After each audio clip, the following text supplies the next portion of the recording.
Hello everyone. In physics classes, we are doing third chapter of class 12, that is current electricity. And today we are going to discuss about the heating effect of current or Joule's law. It has been observed that while the current is passing through a conductor for a particular duration of time, that object, that conductor get heated after some time. That heating effect was explained firstly by the Joule's. So that's why this topic is named as Joule's law or heating effect of the current. Means current's heating effect. When current is passing through any electric device, that is going to heat it up. That may be a simple resistor, that may be a simple conductor and any other electric appliances. That is going to heat it up after some duration of time. So this is the heating effect. Firstly, we will discuss the main cause of heating effect. Ki why this heating is there?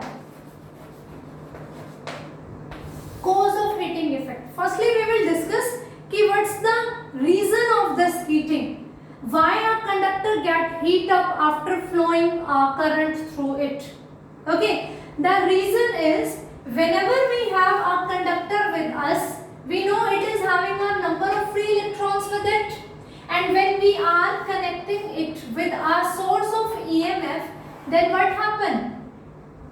The direction of current is this one, from positive electrode of the battery towards the negative electrode of battery, and the electrons motion will be towards the positive end.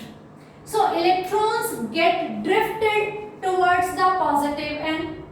Now these electrons are getting energy, they get accelerated because of the presence of this source. They start moving randomly, means very speedily towards this end, towards the positive end. Then what happens? Collisions will be there. This thing already we have discussed when we were discussing the cause of resistance, effect of temperature on the resistance. We are well familiar, yes, of course there will be the collisions between electrons or atoms, electrons or ions. Ions, which one? The atoms who has released, who has made free their outermost electrons which are present in outermost shell. So there will be collision inside the conductor. They are getting acceleration due to this one. An electron was there, and when it gets some energy from this external source, of course its kinetic energy is going to increase. But what happened? In its path, another electron or atom or ion is present. It is going to collide with it. Then what happened? It is going to lose its energy. During collision, energy will release in the form of heat.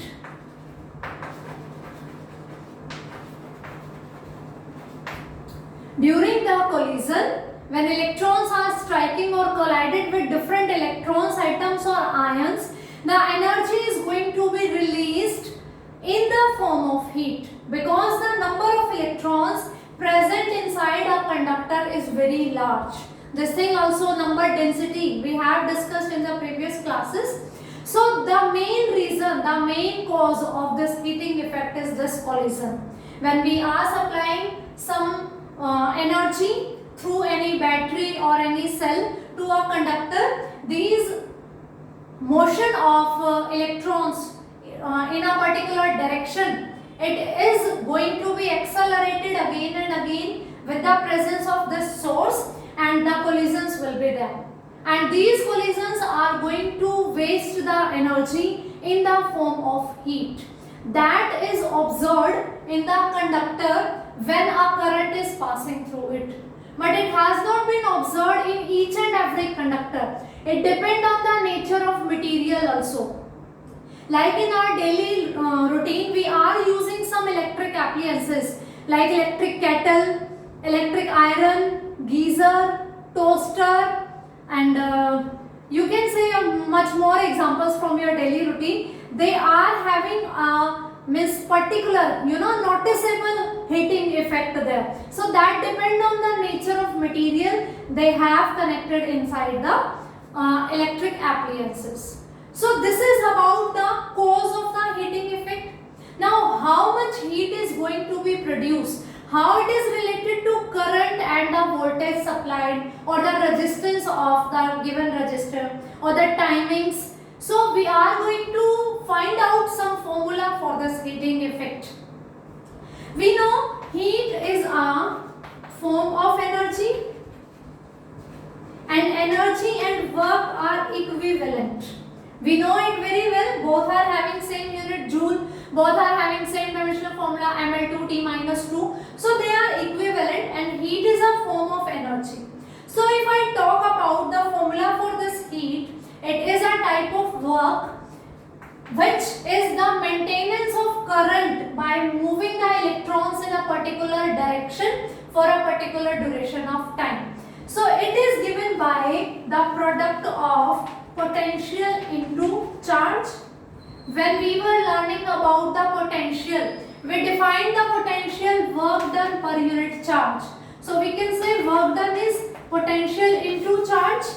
So same formula we are using here. So potential is denoted by V and charge is Q. We also know that current is what? Rate of flow of charges. Okay, so charge per unit time is current. So I can use Q is equals to I into T. So this heat will equals to V into I into T. V into I into T. Potential into current into time. For how long this current is flowing through the particular conductor. Okay. Now according to the Ohm's law, V is equals to IR, or we can say I is equals to V by R. So using these two formulas, we can have two more formulas for the heat. H is equals to V is equals to IR into IT. So it will be I square RT.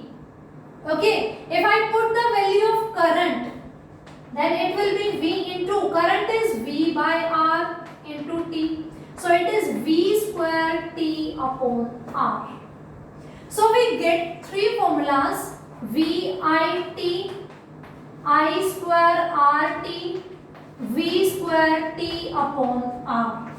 These all are representing the heat produced in a conductor when the current is flowing through it for T time. Okay, so this is the heating effect, the cause of heating effect and the amount of heat produced. Okay, three formulas are there: VIT, potential into current into time, current square into resistance into time, potential square into time upon resistance. We have three different formulas, but in junior classes also, in class 10th, you have discussed this topic, heating effect of the current. Okay, there also you have learnt about it, and the famous formula used for it is I square T. All are having same meaning. The result we will get will be same, but this is known as Joule's law. H is equals to I square RT. H is the heat produced when current is passing through a conductor. I is the amount of current. R is the resistance. And T is the time. For how long this current is passing through it. So it is, H is directly proportional to current square. Okay, it is directly proportional to square of the current passing through the conductor.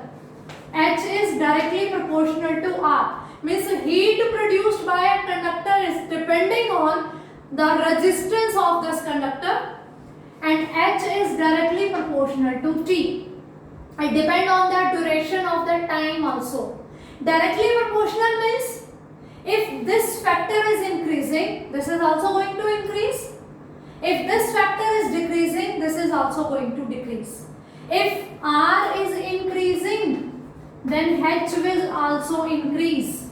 If R is decreasing, then heat will also decrease. Same for the time, same for the current. The difference is heat is directly proportional to square of current. Okay, suppose if you are increasing current from 2 ampere to 4 ampere. So initially heat was 4 times and now it will be 16 times. So it is depending on current square and it is directly proportional to resistance and time. So this is the Joule's law, heating effect of the current, कि when current is flowing through a conductor or a resistor or any electric appliances, there will be some heating effect that depend on the current, resistance and time. And we have two more formulas for it. These formulas will help you in solving the numericals. Suppose in numerical you are asked about means heat produced, but only the potential difference and resistance and time is given. Then you are going to use the formula heat is equals to V square upon R into T. H is equals to V square into T upon R, or H is equals to I square RT, or H is equals to VIT. Suppose in any numerical you have the value of potential, current and time. You will use this one. When no value of resistance is given, suppose you have given the value of current, resistance and time, you will use this one. Suppose in any numerical the value of potential difference, resistance and time is given, you will use this one. Now in the papers, last year papers, we have observed that few questions are coming in the exam based on the combinations. Those combinations may be of series combination or of parallel combination. Okay. We know very well in series combination current is going to remain same. Current remains same. And in parallel combination potential difference remains same.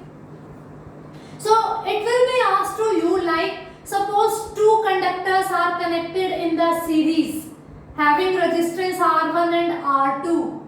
Okay, their values will be given to you. So it will be asked which one is going to consume more power or which one is going to consume less power. If it is given that resistors are connected in series, you are going to use this formula. You are going to use this formula. More power, more heat, you can say. So this is the formula, because in series combination current is constant throughout all the resistors. So H is directly proportional to R. So the conductor who is having more resistance will produce more heat, which is having small resistance will produce small heat. Now if the question is asked like two conductors are connected in parallel and their resistance values are given, then which is going to produce more heat? Or same thing will be asked in the terms of power. In next class we will discuss about the electric power. Okay, so if they are asking about the heat, then you are going to use this one formula. In parallel combination potential remains same. Here heat is inversely proportional to R. So the conductor who is having less resistance will produce more heat, and which is having more resistance will produce less heat. So this you have to think at the time of attempting the question that which is given. In series combination current remains same. You will use this formula for the heat produced. And in parallel combination potential remains same. So you are going to use this formula.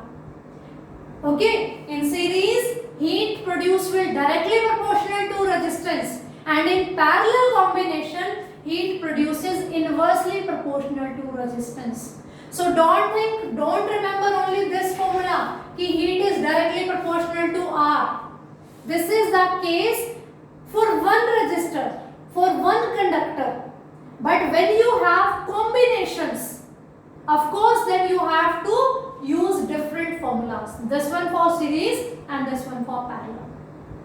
So I hope now in exam when you will attempt the question of combination, you will remember this point. For series combination you will use this formula, for parallel combination you will use this one. Here heat produces directly proportional to resistance, here heat produces inversely proportional to resistance. Okay. Now we will discuss about the application part of this heating effect or the Joule's law. I have written few things. Nichrome.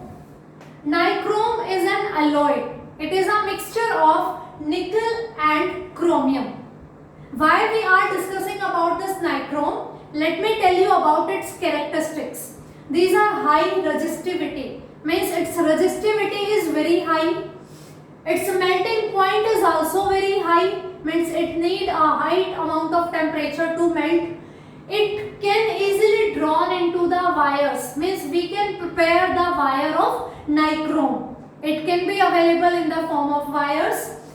It get not oxidized when heated in air. It happened to the metals. When metals are heated in the air, they get oxidized due to the presence of air. But it does not get oxidized. Are electric appliances which we are using for the heating effect. For example, I told you earlier also, electric iron, electric geyser, electric rods, electric heater, electric toaster, electric kettle, electric oven. So many appliances are there which we are using for heating effect.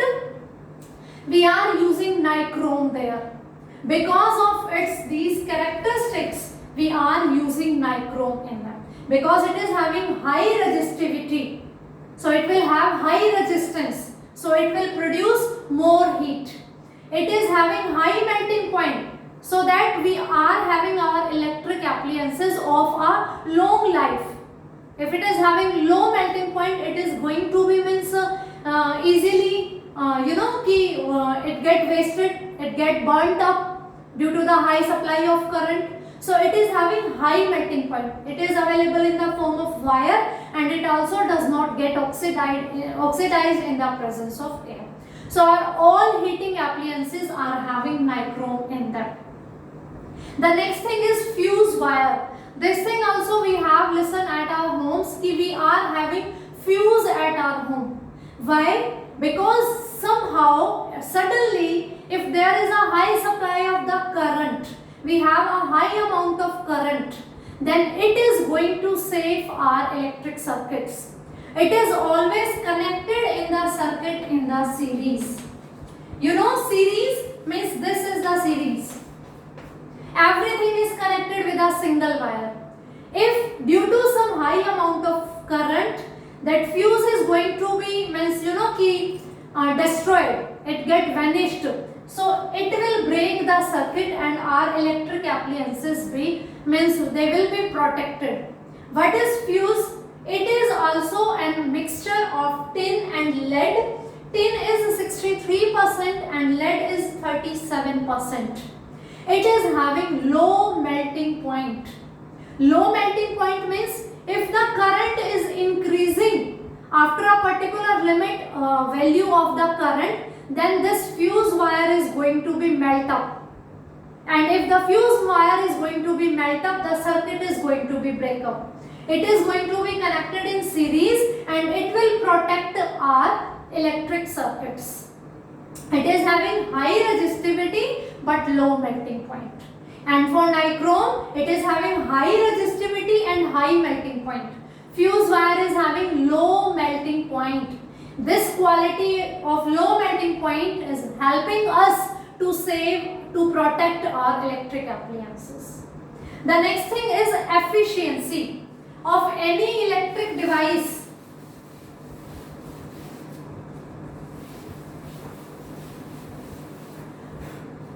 Efficiency. Efficiency is denoted by eta and it will be given by the ratio of output power upon input power. In junior classes you have learnt about the term power and energy. In 11th class also you have the chapter work, energy and power. In our next class we are going to discuss about the energy and power.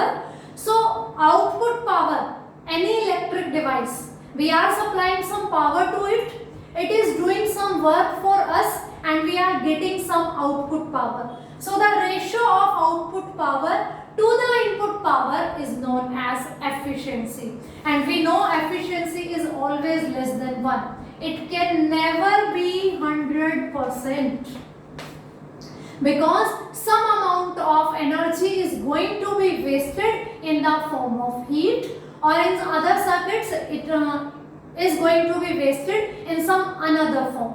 So output power will always less than the input power. That's why efficiency is always less than 1.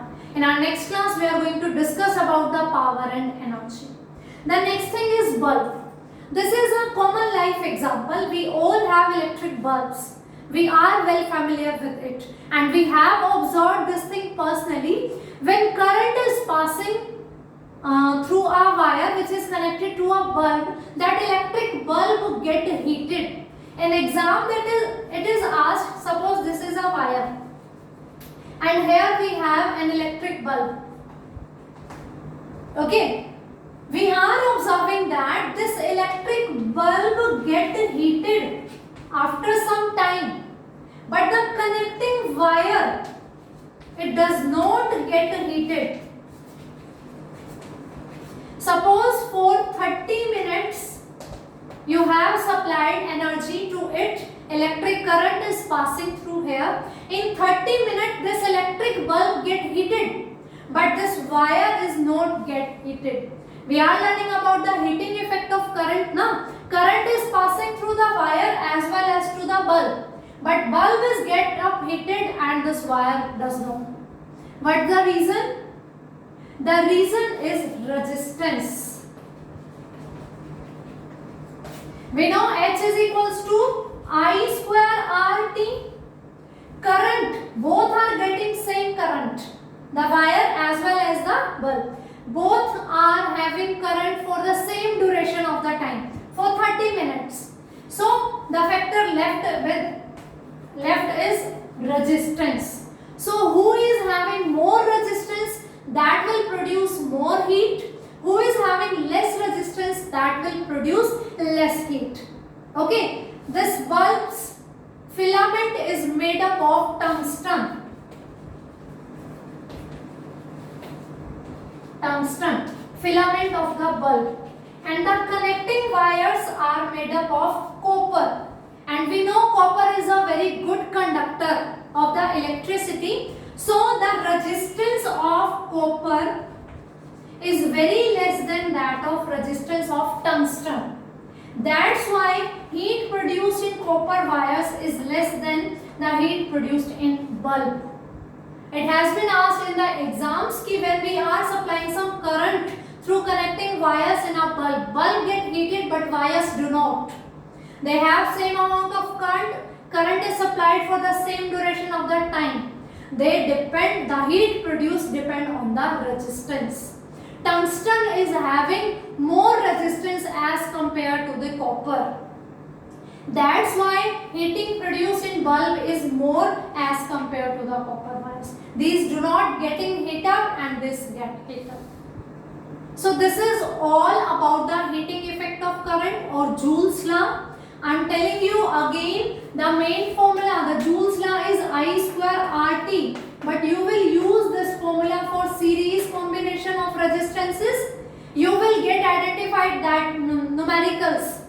When there will be the word two resistors or two conductors are connected in series, then current will remain same. And for the parallel combination, you will have this formula. And in general, you are going to identify that whatever they want to ask, the third formula is VIT. Okay? So this is sufficient for this class. In next class, we are going to discuss about the electric power and electric energy. Thank you.